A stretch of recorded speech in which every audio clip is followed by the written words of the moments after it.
Hey guys, how you doing? This is Mango etc. and I'm here today to bring you the review for Digimon Try episode 3.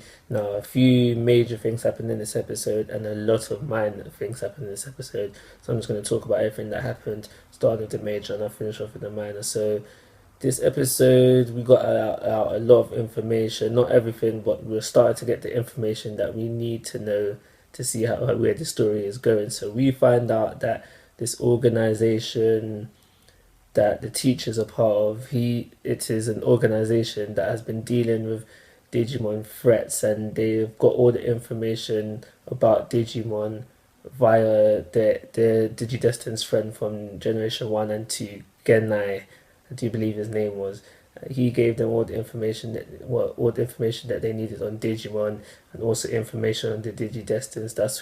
That's how they knew where to find them, etc., etc. Now, what is interesting is that it's said is that they've been dealing with these Digimon threats up until now without the help of the Digidestin. So it makes me wonder how they've been doing it. Have they got specialized weapons of some sorts? Have they got artificial Digimon of their own or whatever? How have they been dealing with these threats for this time up until now? So we learned that how these new Digimon threats are from infected Digimon. These Digimon have been infected in some way or form. They don't know yet, so obviously we can't know yet, and they've just been attacking the human world. And we find out that it's not the traditional Digigate method they've been using to get to the Digi world. They've been using these distortions that have been caused between the Digi world and the human world to get to the digital world. Another major thing that I think that came out of this episode is the whole how Tai was reacting in this episode, and I feel this is how I interpreted it. Tai has now realized like the responsibility of what he's doing. Yes, he's trying to save the human world, but he's indirectly helping the negative impact because we see the citizens, they're complaining about how the city's been destroyed, airports been destroyed, Digimon are fearful and all that. And he basically knows what he has to do, but he doesn't know how to do it, and he's afraid of what would happen if he is to make the wrong choice, even to the point where he thinks that he may be capable of someone's death in the future. And that's all the major things to come out of the episode. And like I said, there's a lot of minor things. We see Mimi in this episode. We find out what she's actually doing in Japan, and she finds out that her dad's work has brought her to Japan, so she's going to be there for a while. And so for that reason, she's transferred into the school for the meanwhile. See, there was other stuff as well. We see that there's a classmate in Tai's class, and it's clearly obvious that she has a crush on Tai. We see a lot of blushing, etc., etc.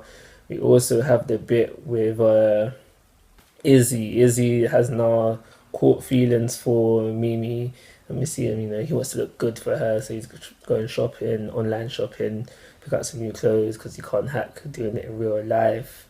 What else was there? We also see Izzy's new office where we find out that he's created a cyberspace that the Digimon can be used to just transport them around basically. So the Digimon will be able to stay in the office and then enter the cyberspace, and they'll be able to call on their Digimon, communicate with the Digimon from anywhere else basically. So it's basically this office has become a convenient way to transport the Digimon around without them being seen in the human world, because we know that it seems that all the citizens are fearful of the Digimon, and no normal citizen seems to realize that yes, there are bad Digimon, but they're also good Digimon fighting to help save the human and digital world.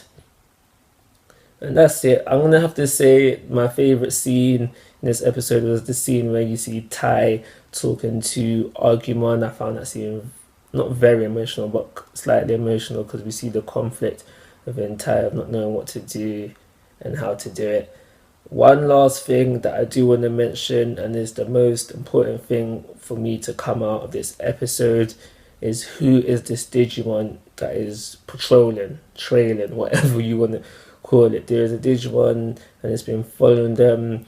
It was in the last episode and it's still present now. It's been following them, and I think it's not after all of the Digigesters. I think it is after Tai, and why I do say that is because it was present at the scene where Tai and Ogumon was talking, and that's the only time we have seen it where it's just following one where we can clearly say that it was following one Digidestin. So what's going on there? I just want to add that as I was getting the pictures necessary for my thumbnail for this video, I realised that there were 2 Digimon on patrol now. What I said previously still stands, but I'm just starting to think, I just want you to know that I don't think that these Digimon are automatically bad. You might have one good, one bad, you might have both bad, both good. But I'm just really interested in who these 2 Digimon are and what they want, because they've been silent up until now. They're not saying nothing, so I want to hear them talk. I'm going to give this episode a 3-star rating and call it a review. So like always, guys, I'm asking for your thoughts and opinions. If you haven't already, please subscribe to my YouTube channel. But most importantly, take care. Have a nice day.